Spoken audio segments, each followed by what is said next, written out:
Très heureux de retrouver Renaud Lavoie à la mise en échec. Comment ça va, Renaud? Ça va bien. Le sujet du jour, Mike Matheson. Ah! Hein?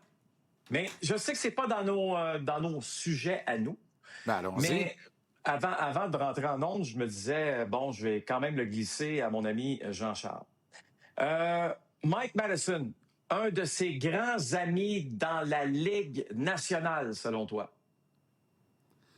Un de ses grands amis dans la Ligue nationale. Oui, on mange ensemble, on se texte, on se parle au téléphone. Ah ouais donc? Grand chum. Ah ouais donc? Sidney Crosby. Comme tu dis si bien, je dis ça et en même temps, je dis rien. OK, fait que là, toi, tu reviens m'agacer avec ma marotte de 1 an et demi, 3/4 passé. Sidney Crosby va finir à Montréal. Eh oui. C'est sûr que ça va arriver. Il faut que Sidney dise oui. Mais il faut aussi qu'un gars comme Mike Matheson soit là, selon moi. Mais Mike Matheson, plus un, on a maintenant... L'effet Hudson permet d'avoir de l'argent pour régler Mike Matheson. Il reste 2 ans au contrat de Sidney Crosby. Moi, pour l'aider à accepter, là, regarde ici, là, on va pas s'entendre 2 ans. Là, tu vas acheter une maison, tu vas pas revendre ça. On va t'ajouter 3 ans.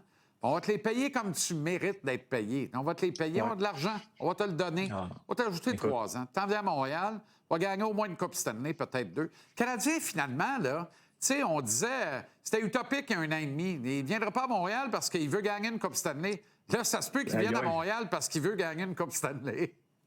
Il doit regarder ça présentement et croyez-moi qu'il regarde et il doit saliver. Maintenant, pour Sidney, c'est plus facile pour toi et moi, Jean-Charles, de discuter de ce dossier-là que pour Sidney de prendre la décision. C'est sûr. Et c'est tout à fait normal. Sidney est quelqu'un qui adore sa routine. Tu déménages, ce n'est pas la même routine, mais s'il y a quelqu'un qui peut l'aider dans tout ça, ce serait possiblement Mike Matheson, sans aucun doute dans mon esprit. OK. Parle-moi d'Albert Jacquet qui... Oui. Joue de malchance. Hier, ça a été particulièrement difficile. Oui, puis écoute, c'est drôle, hein, des fois, comment le hockey, il y a des bons qui sont favorables pour toi et il y a d'autres soirs, ce ne l'est pas. Après un bon camp d'entraînement, les bons ne vont pas de son côté présentement. Ça a commencé, Jean-Charles, dès le premier match de la saison face aux Maple Leafs à Toronto. Rappelle-toi le 2e but des Maple Leafs. C'est 2-1 pour les Canadiens à ce moment-là. C'est une rondelle qui touche et, tu sais, évidemment, tombe et on en profite du côté des Maple Leafs pour créer l'égalité. Est-ce qu'il faut blâmer Arber Xhekaj sur cette séquence? Je ne pense pas du tout. Mais dans la vie, il y a des bons, je le répète, qui sont favorables et d'autres qui ne le sont pas. Et ça, c'en est un bon exemple. Hier soir, bon, dégagement qui est refusé, sacré par Arber Xhekaj, ça crée cette mise en jeu. La rondelle le touche. Seigneur du bon Dieu, on se revire de bord, on marque là-dessus sur la séquence, OK? D'une manière ou d'une autre, là, parce que là, on prend les devants 4-3 du côté du Kraken. D'une manière ou d'une autre, quand on regarde le temps qu'il reste au tableau, qu'Arber Xhekaj soit impliqué ou non sur ce but-là, négativement ou non, il n'aurait probablement pas revu la glace de la rencontre parce qu'on veut aller chercher le but égalisateur. Et évidemment, dans la prolongation, on ne le voit pas. Exact. Mais des fois, là, tu as besoin de bons favorables. Et là, Arber ne les a pas. Aujourd'hui, à l'entraînement, Arber Xhekaj et Oliver Kapanen ont fait du temps supplémentaire, évidemment, avec Lane Hutson. Évidemment, j'espère que tu ne seras pas surpris. Ouais. Mais pendant ce temps-là, bien, on a vu, entre autres, Joe Veleno ne pas faire de temps supplémentaire. Même chose pour Jayden Struble. Je suis pas en train de te dire que c'est sûr que demain, que Oliver ou Arber ne joue pas. Faut pas prendre ce qui s'est passé à l'entraînement d'aujourd'hui comme une certitude. Par contre, c'est une réalité. Ces gars-là ont fait du temps supplémentaire aujourd'hui, pendant que les 2 autres joueurs qui n'ont pas encore disputé un match cette saison n'en ont pas fait. Pour moi, il n'y a aucun doute que Struble remplace Xhekaj dans la formation. Dans le cas de Veleno, je me disais, il va bien falloir qu'il en joue un jour, mais tu sors qui? Effectivement, peut-être la solution facile est Demidov. Oui. Une solution un peu plus complexe serait peut-être Patrick Oliver, tu veux Laine, dire. c'est à voir. Oliver Kapanen, c'est plus facile. Ouais. Ouais. J'ai dit qui, moi? T'as dit Demidov. Ben non. Je voulais dire Kapanen, arrête ça. Ouais. J'ai-tu dit Demidov? Oui, mais c'est pas grave. Hey, c'est une blague.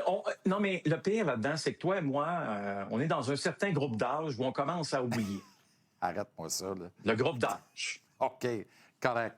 Mais dans le cas de Jacky, là, je veux revenir là-dessus parce que à la révision, là, puis tu as raison, ton explication, là, c'est exactement ça. Mais à la révision, la séquence où il tente une sauce beaucoup trop vive d'ailleurs, il est à 4 enjambées de la rouge, il sécurise tout ça. Tu comprends? C'est une erreur, là. C'est une erreur qu'on pardonne difficilement parce que quand un kid fait ça, tu veux dire, t'es-tu vraiment concentré sur ce qui se passe? Ou on est où dans le match? Il se passe quoi au tableau? Tu sais, combien il reste de temps? C'est quoi le score? Puis tout ça.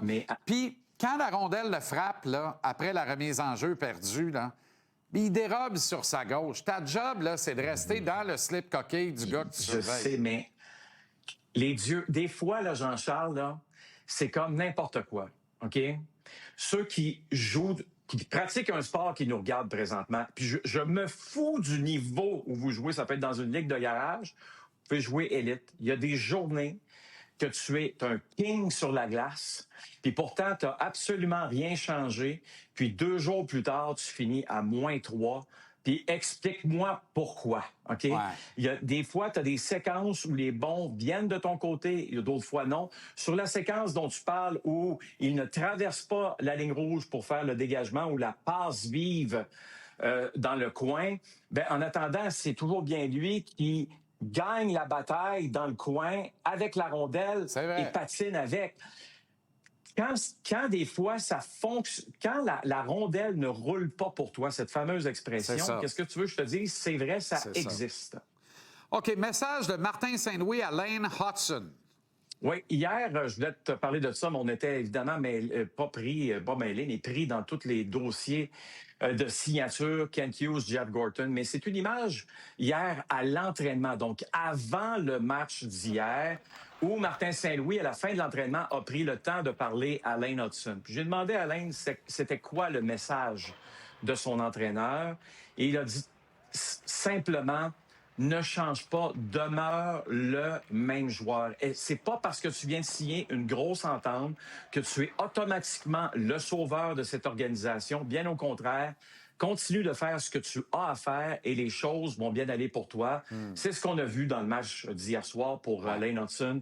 Le but gagnant est de toute beauté et nous démontre que ce jeune homme-là est créatif comme toi et moi, on a rarement vu dans un uniforme bleu, blanc, rouge. Est-ce que les Rangers en ville samedi à notre antenne, d'ailleurs, vont battre un record, Renaud? Bien, ça va être à domicile qu'ils vont être obligés de le battre. C'est que les Rangers, là, moi, j'ai jamais vu ça. En fait, c'est normal que j'ai jamais vu ça.